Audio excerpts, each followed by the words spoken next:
Hello and welcome to my channel. Today, thanks to the generosity of my patrons, I bring you a Sylvari Fashion Wars extravaganza. Yes, for your viewing pleasure today, I present to you all the Sylvari Cultural Armours dyed for each of the 4 seasons.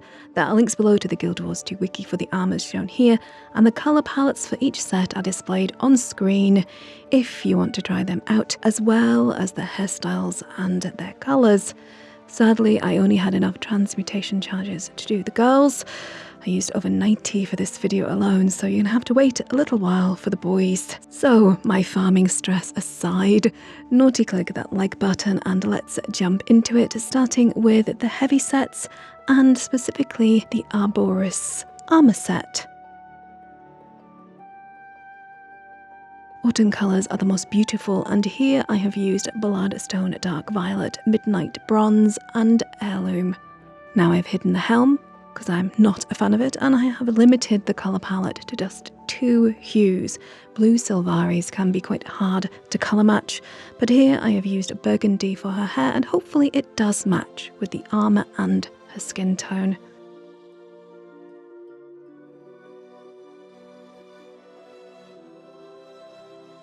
For spring, I have gone for a pastel palette using Electro Lime and Pastel Pink. I have tried to soften her vivid green skin by the pastel palette, and I have used light lime hair colour, which has a dash of pink at its tips. It's a rather cool palette for spring, but I hope it works.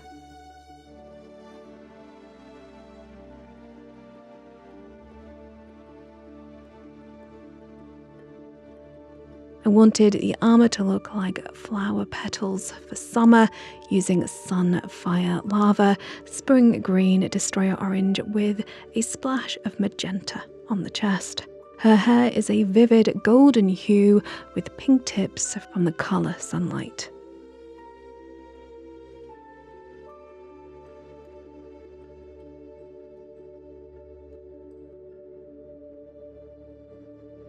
For winter, I tried to create a cool palette, a cool aura with a Glacial Teal, Midnight Fire, Brandstorm, Sky Blue and Enamelled Solitude. Now, you could go full on red and green for that festive season vibe, but I have embraced the darker, bleak midwinter vibe for this look and many of the winter looks going forward. Her hair is coloured sapphire, which I think matches both her blue skin tone and the purple armour. Again, blue Sylvaris are tricksy. Onto the Tier 2 Warden set seen on many an NPC in the Grove and beyond. Warden armour is lovely, but can appear overly fussy because of all the details it has. So again, I have limited my palette to Enamelled Crimson, Darkness and Deep Maple. For this set, I've shown the head armour, one of the few you will see in this lineup because it looks like a crown of feathers. It's gorgeous.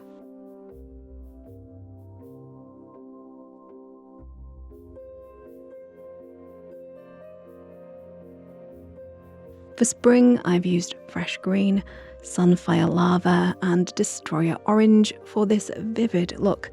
I've tried to capture that burst of life from spring in this, well, burst of colour. Now, I do like to match the main colour of my armour to my Sylvari's skin tone when I can, because it often bleeds into the armour colour, so making it look seamless can help to unify the look, but can be challenging at times. For summer, I have used Crystal, Arcane and Sea Green to mimic that riot of summer blooms the season brings. The dark tones of my Sylvari's skin made softer hues harder to pull off, so I embraced my inner neon nerd and, well, I just went for it.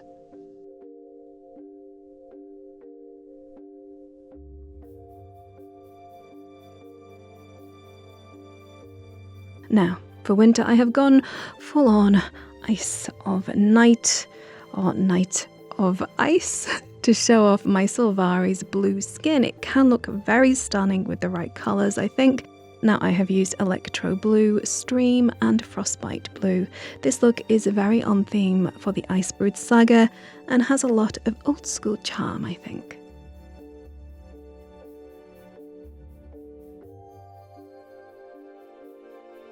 Now, the Tier 3 Oaken armor is one of my all-time favourites, and it's my default set for my Sylvari Guardian, and she always looks picture perfect. Now, Oaken armor colours so well, and here I've tried to capture that rusty autumnal palette using Patina, Spitfire and Tangerine. The helm is just a joy and wouldn't look out of place in a Lady Gaga stage show. It's awesome. Oaken has such a strong tree child vibe, and if there were only one armor set for Sylvari, I would be happy for it to be this one. Rocking Mucho Green for my spring look, I have used Electro Lime, Mint Breeze, Magenta, Electro Pink and Purple. This is a softer look with just a hint of spring flowers inspired by the beautiful blooms in my garden. Links below to my Instagram account where I show flowers and other stuff too. Shill. For summer, I have gone full-on sun worshipper using Sunfire Lava and Grapefruit. This wild look will not be everyone's cup of tea, but I've tried to capture the heat of summer and the blaze of the sun. Tried probably being the optimal word here.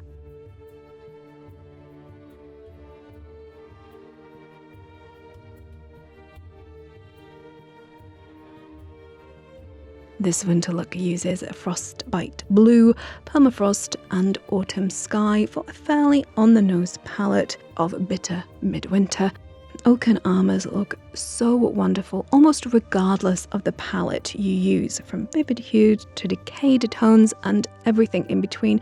You will honestly be hard-pressed to make a crappy look.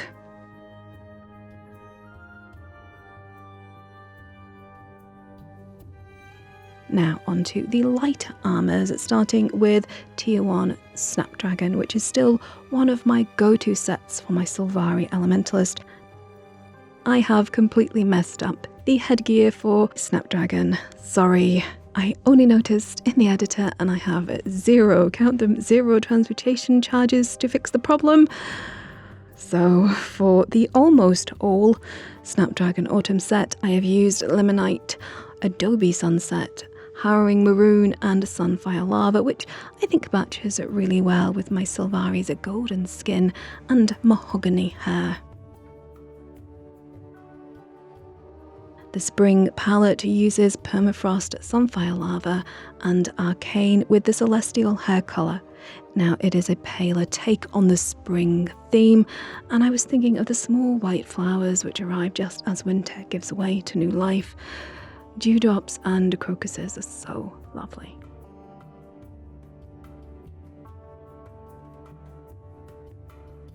Here again is the Sun Worshipper look with green, Electro Lime and Sunfire Lava with aquamarine hair. I love this look. It's elegant but vivid and brings to mind hot summer days, at least for me. And yes, again, I messed up the headdress. Sorry, I suck.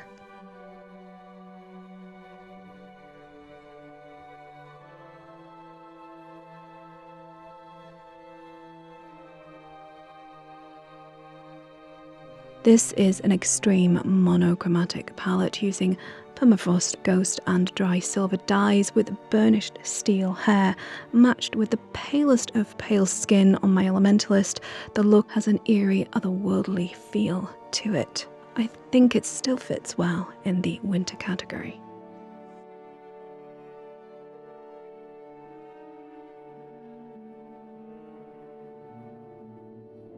Diving into Tier 2 and the absolutely beautiful Orchid armour. Now you will notice the colour palette is a copy-paste from the Autumn Snapdragon, and that is because it used exactly the same colours with Limonite, Adobe Sunset, Harrowing Maroon and Sunfire Lava, but this time Tangerine hair. The autumn colours are just a joy, and no matter how many other colours I tried, and there were many, I always came back to these. They just looked too lovely to discard for the sin of repetition. I vary between vivid and more washed out looks for spring, and here the softer pastel vibe won out. The look uses permafrost, electro pink, electro blue and electro purple with a lovely lilac hair colour. It's soft and feminine and I think works well with the pale tones and the night light box in game too. I think that helps. Now, if the look ably captures the springtime, well, I think that that's probably open for debate, but I thought it was lovely anyway. More green and yellow for summer, again brought to life with crisp green and sunfire lava. Oh dear, I think we have a new Shadow Abyss contender here. The cute wasabi ponytail I fell in love with and I think works really well with her golden skin tones. She looks so healthy and vibrant.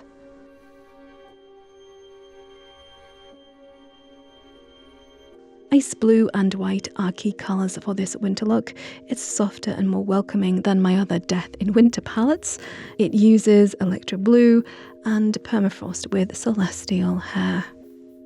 Now it was at this point, I think I ran out of ideas and colour blindness just kicked in a little bit. So more repetition incoming and the video becomes more a sleep aid, but there is eye candy aplenty. So onwards we go. The last light armour is the Tier 3 Dryad set. For the autumn look, I used Adobe Sunset, Harrowing Maroon and Sunfire Lava, and if you are playing the Sunfire Lava drinking game, it's time to take another shot. The next dye is Limonite with Sunset Hair. This armour is just one of the best looking sets in the game and feels more mature and grounded than the other light sets. I adore it.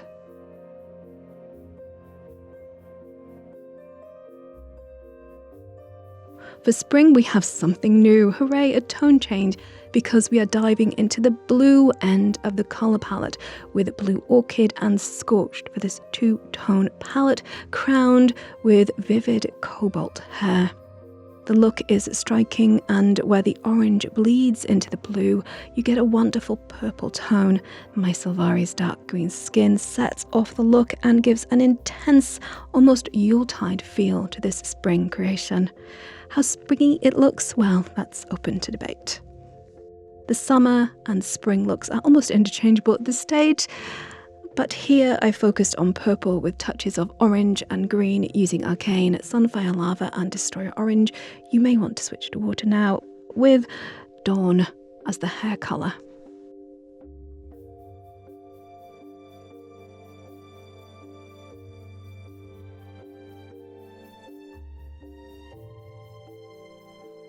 For fans of the black and white ball vibe, well, this is the winter palette for you.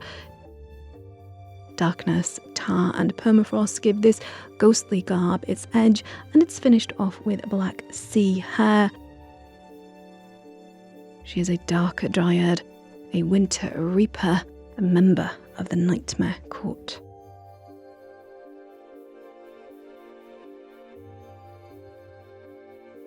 Now it's time for some medium armour love, the last set too. So let's start at the beginning, Tier 1 and Evergreen. There is a real 70s vibe to this set somehow. It's almost like a sexy hippie, which I rather enjoy, and which I hope is enhanced here with the orange spring, brick, pyre, khaki and sienna dyes. The leaf colour on the head is desert dust. Now I love the crown of branches style. I hope to see more of it in the future, but it's such a striking look. I tend to use it very sparingly.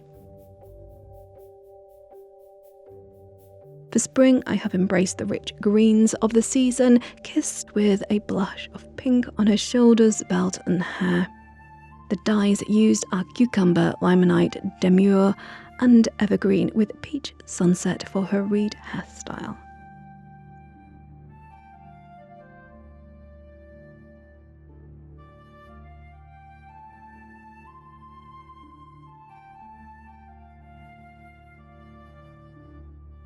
I'm going to be honest, I think that I partied too much in my youth because Neon Diva and Summer seem to go hand in hand in this blazing palette of Grape, Scorched, Destroyer Orange, Magma and Bloodstone Dark Violet.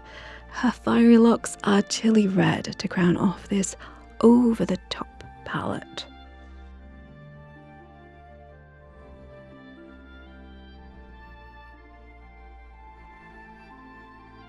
Spearmint springs to mind for this look, created using enamelled enmity, frostbite blue and pastel sea. Her crown of thorns is using the celestial colour. This armour looks like a natural part of my thief, matching perfectly with her pastel toned skin. There is, however, zero drama, and this could be one of the tamest looks so far.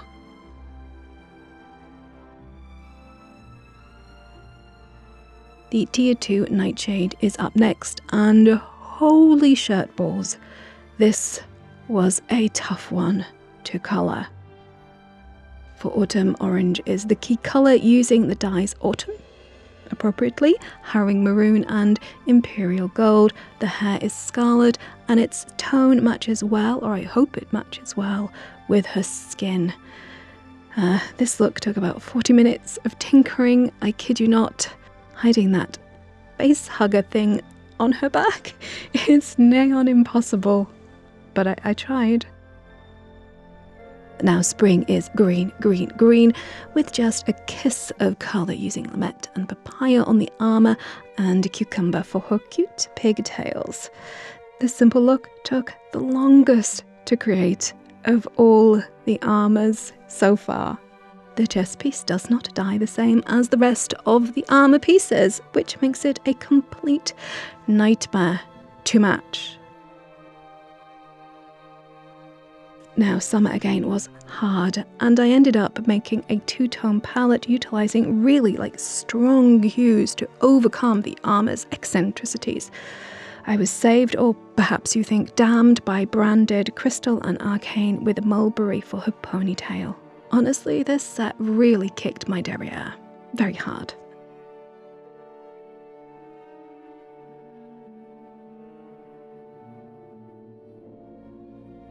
We bid farewell to the Nightshade set with this soft pastel winter look, which is kind of interchangeable and transitioning to spring. I've used electro purple, electro blue, and my old friend permafrost to top off the look with my favourite celestial knotwork hairstyle. That's my go-to look for my Sylvari. It has a real 50s glamour girl vibe to it. The final armour of the showcase is Tier 3 Firstborn, worn best by the very naughty Sylvari goddess herself, Kaith. You will note that I have nixed the helm. It's rather meh, I've got to be honest, and not even the egg thief herself can pull it off. Now, this is really my version of an autumnal Kaith, using midnight red, destroyer orange, butterscotch and blood. Her traditional green reed hairstyle is set ablaze with the sunset dye. Her skin in this light box looks almost liquid metal. It's beautiful. Striking magenta, sea frost and electro pink set this spring bloom glow. Her dark peach hair mirroring the pink and purple highlights on her armour.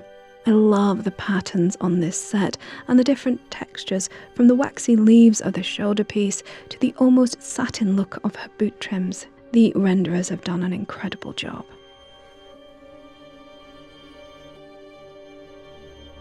This last summer look is full on dark, avatar in its bioluminescent glory. I used Destroyer Orange and Abyssal Forest to create this eye-watering palette.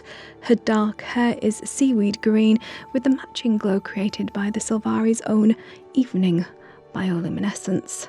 Neon Diva forever, baby.